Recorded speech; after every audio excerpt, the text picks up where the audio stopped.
Tonight on Reporting Scotland, a man has admitted trying to kill 6 children in a hit and run after they innocently got caught up in a family feud. Changes to the controversial system of national assessments for Primary 1 pupils, but the tests will continue. We challenge is not going to harm them, you know, just to see how far they can take. No, it's way too young. I don't really think they should be tested until high school. Also coming up on the programme. The Nursing and Midwifery Council hears that a mental health nurse swore and physically assaulted a patient. The conservationists who've come up with an innovative plan to try to combat the plastic pollution washing up on our coastlines. And after getting through to the second round of the US Open, Andy Murray says he'll need to adjust how he plays and recovers in order to progress further.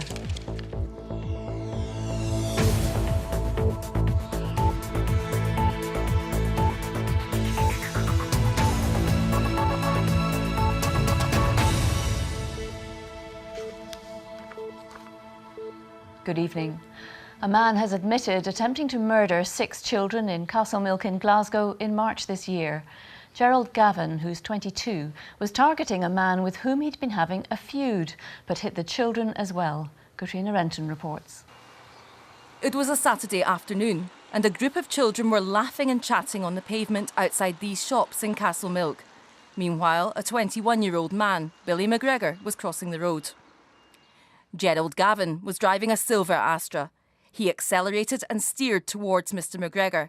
He mounted the pavement and hit Mr McGregor and drove into the children, hurling them in the air. A 14-year-old girl was hit. She could not get up. He reversed over her. The girl spoke to me today. Well, we were out and we were just at shops and whatever, and we were all getting ready to leave, and then the car had came. But after that, I don't really remember much until when the police and the ambulance came. Her neck was broken.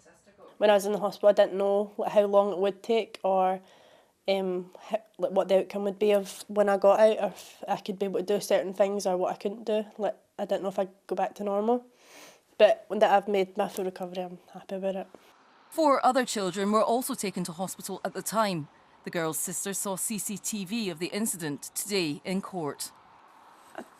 It was horrible. It was very uncomfortable to watch. You could see everything.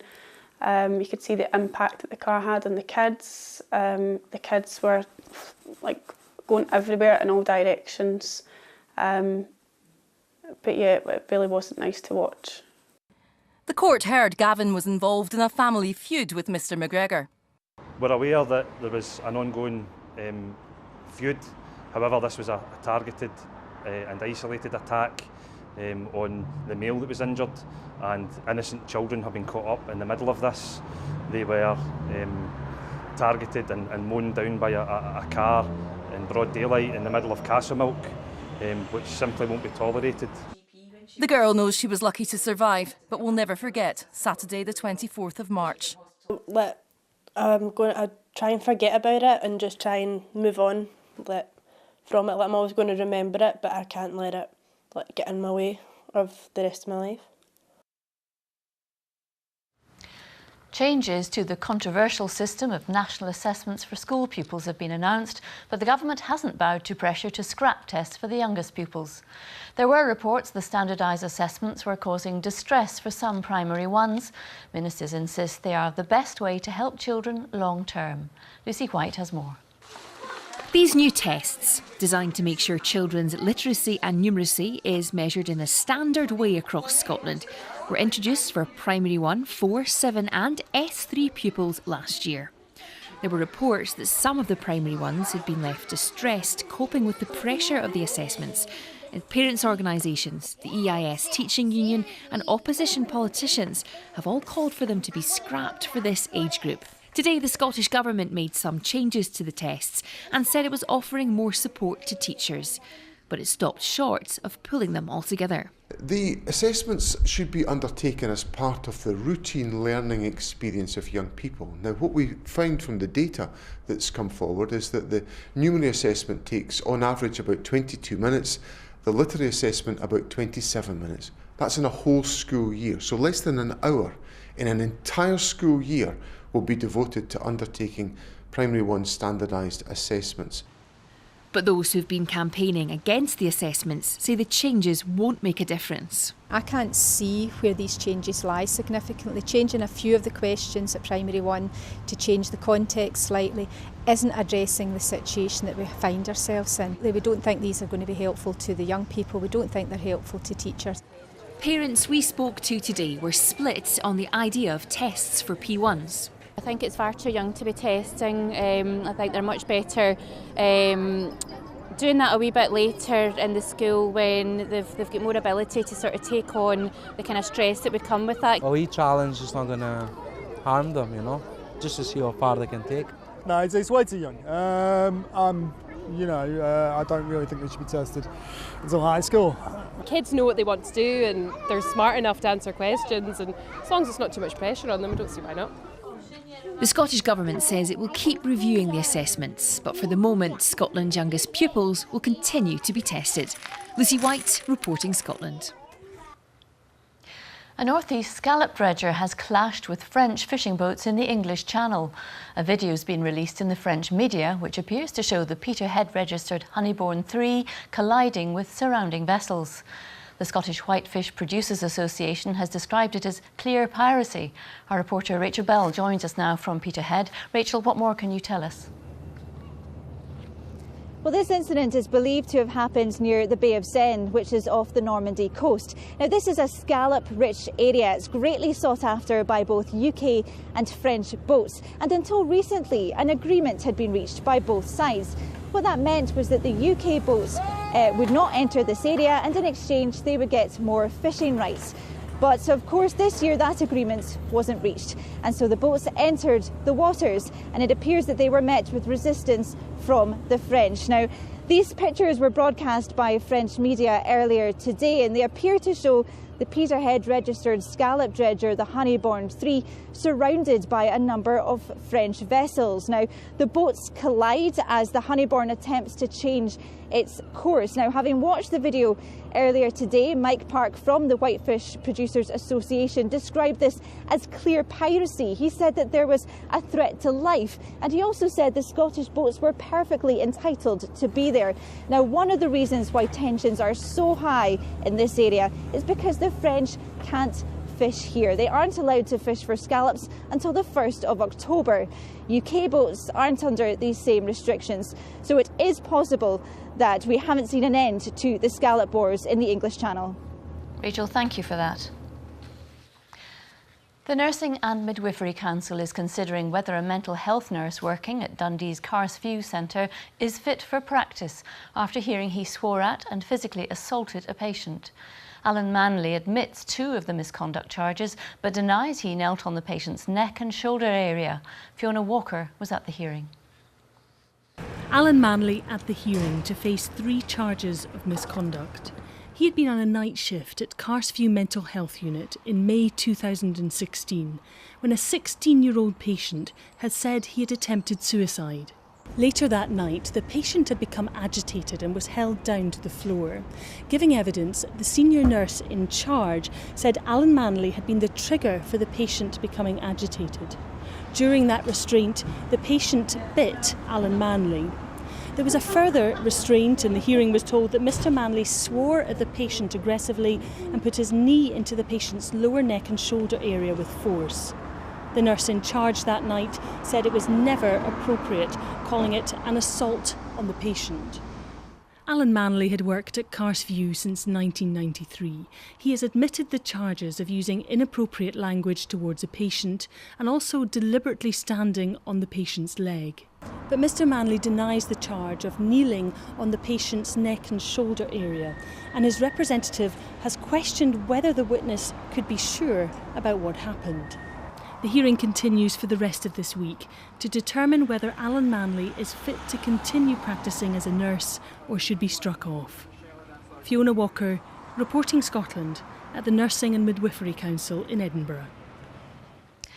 The former First Minister Alex Salmond's legal challenge to the Scottish Government's handling of complaints about his behaviour is now formally underway. The Court of Session has confirmed Mr Salmon's petition has been lodged. It will now seek a response from the Scottish Government. It's likely to be some weeks before there's a hearing before a judge. Mr Salmond has said he has unjustly been denied access to the evidence against him after 2 people accused him of sexual misconduct during his time as First Minister. He strongly denies the allegations. The Scottish Government has said it will vigorously defend its position. Plastic pollution floating around our seas and clogging up our coastlines. We know it's a huge problem, but where does it all come from? Marine conservationists are trying to come up with some answers and are taking to the skies to get a sense of the bigger picture, as Lorna Gordon explains. Taken to the skies in the war against litter. I'm going on a flight with the volunteers pinpointing hotspots where plastic rubbish is washing in from the sea. This is a typical sort of patrol height and patrol speed. And you can see things are moving past reasonably quickly. You can see in some of those inlets there are bits and pieces. There's a fishing net or something down absolutely, there. you can see it there. Have you found it quite an eye-opener? Absolutely, absolutely. From the east coast, the north, the south, the west, the volunteer crews have been methodically crisscrossing Scotland's coastline.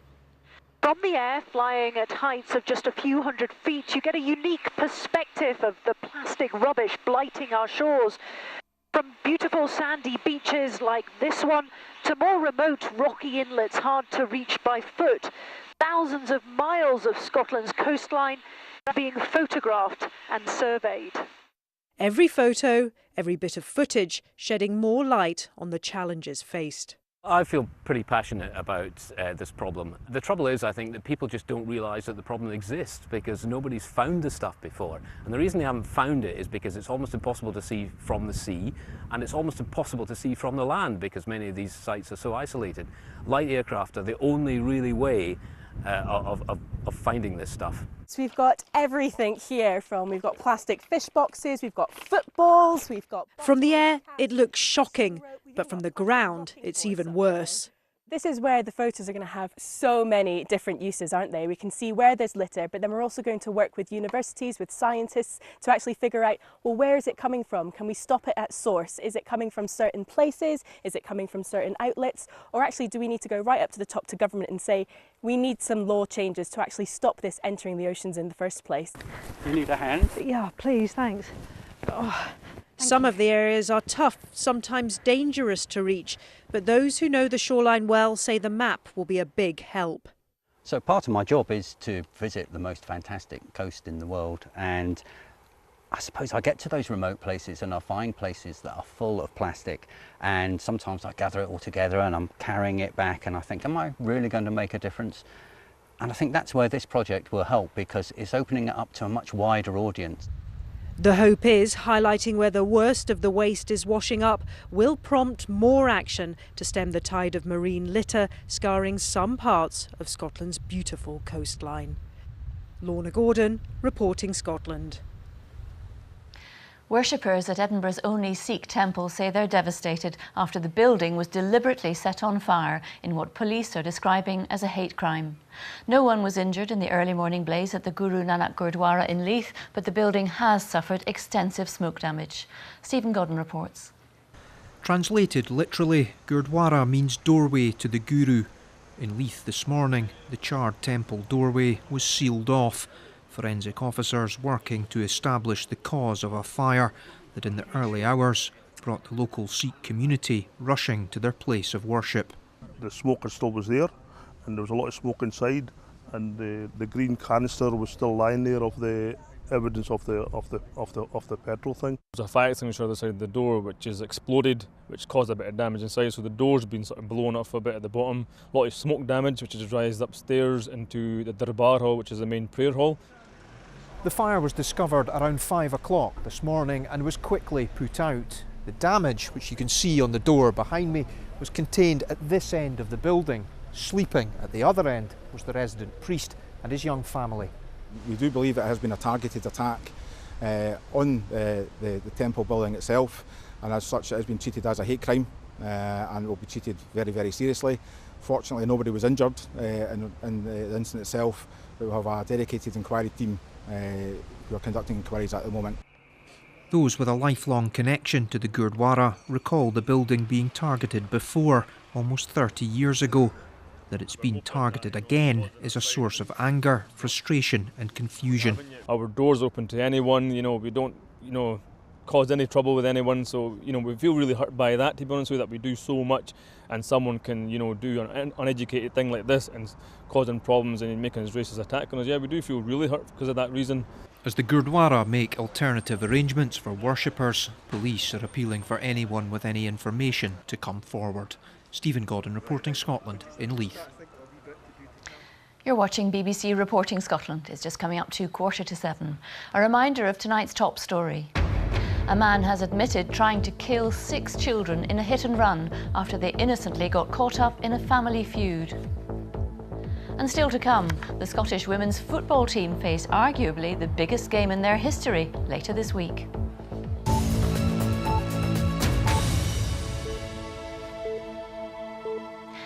The future of Ayr Station is unclear tonight after council bosses said the derelict hotel next to it poses an immediate danger to the public. ScotRail has suspended trains between Ayr and Stranraer, and there's a reduced service between Ayr and Glasgow. Well, Katie Hunter is outside the station tonight. Katie, this is an ongoing saga. Sally, it really is. There have been structural problems at this former hotel for years. And back in March, South Ayrshire Council issued a dangerous buildings notice to the owner. But yesterday, it decided to extend the exclusion zone. So inside the station now, parts of the platforms are sealed off. There are temporary buffers on the track stopping the trains passing a certain point. And as you said, that means there are no services between Glasgow and Stranraer and a reduced service between Ayr and Stranraer and a reduced service between Ayr and Glasgow. Now, earlier I asked the council's deputy leader why he'd felt the need to act. The building is in a desperate state and we want to make sure that the public are extremely safe. So we've taken this action to make sure that all the people in and around the area are completely safe. And Katie, as I said, there are rumours about the future of the station. What can you tell us about that? Well, the Ayrshire Post is reporting this evening that the entire station will be closed from Sunday at midnight. I've asked ScotRail about that. They say they can't confirm or deny if that's the case, but sources tell me that that is looking likely. We've also tried to contact the majority owner of this hotel, a Malaysian businessman, but with no success.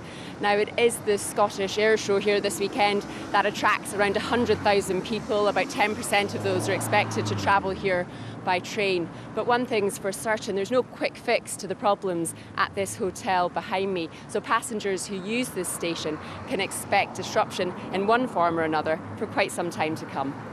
Katie, thank you very much. Well, sport now, and if you'll pardon the pun, the final pitches have been made in the battle between Hampden and Murrayfield to become the future home of Scottish football. The SFA board met delegations from both bids earlier, with the final decision due tomorrow. The governing body's lease on the National Stadium runs out in 2020. Here's our senior football reporter, Chris McLaughlin. It's a stadium with many stories to tell. This, the famous European Cup final of 1960. Real Madrid 7, Eintracht Frankfurt 3. But its upkeep is proving too costly for the SFA. Tomorrow they could vote, stay or move elsewhere. I've got a jacket in here. It's one of these hairy winter coats. In the stadium's museum, there's a man who can't bear the thought of a move away. I'm embedded in this place, but as I said to you before, that's not the reason I'm supporting Hampden, because I've criticised this place on many occasions. I do so because it is so much embedded in our footballing culture. To have it disappear would be a grievous loss. I want to play for Scotland. I want to play for Scotland. This is the other option, a move 50 miles east along the M8 motorway to the home of Scottish rugby. The SRU have been working hard to sell it. It's a bigger stadium and could be financially more attractive. The stadium itself, 67,500 packed in there. The anthems get the hairs on the back of your neck standing up, and it is just an incredible place to play sport. The fans are split. Hampden's past it now. All right for the Hampden Roar, but I think Murrayfield's. Well, I think it should play in Glasgow at Hampden. It is our national stadium. It has been for years. It's the dilemma that's dividing a nation, a decision that could change our national game forever. And Chris is with me in the studio. So what happens now? Well, Sally, the board met today. They will meet again tomorrow. They have a document this thick, full of pros and cons. The key elements, I suppose, could be Hampden has the history, but it's very costly. Murrayfield could make better sense financially, but it's simply just not home. The boards have to take all of these decisions into account and then make some kind of call tomorrow. Now, tomorrow has been billed as D-Day. I'm told there could be the possibility they delay and take a little more time. There is much to consider. If it's Hampden, the money will have to be found and some kind of future commercial development will have to be considered. If it's not, then realistically, we could see the countdown start to the bulldozers moving in to the National Stadium. We'll hear from you tomorrow. Thank you, Chris. Andy Murray says he'll make changes to the way he plays and recovers from matches as he tries to get back to the top of tennis. The former champion is through to the second round of the US Open after a 4-set win over Australia's James Duckworth. Our reporter Keridine Idsan is in New York.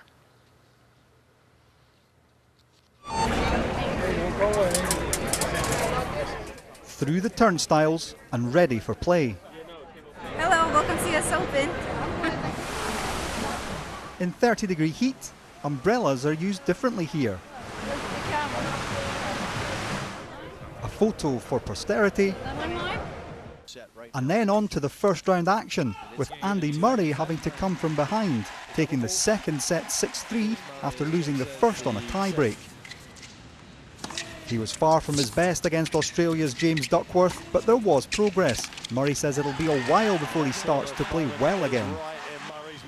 And yet, there were also flashes of the old Andy Murray. Absolutely spectacular for Murray to set up match point.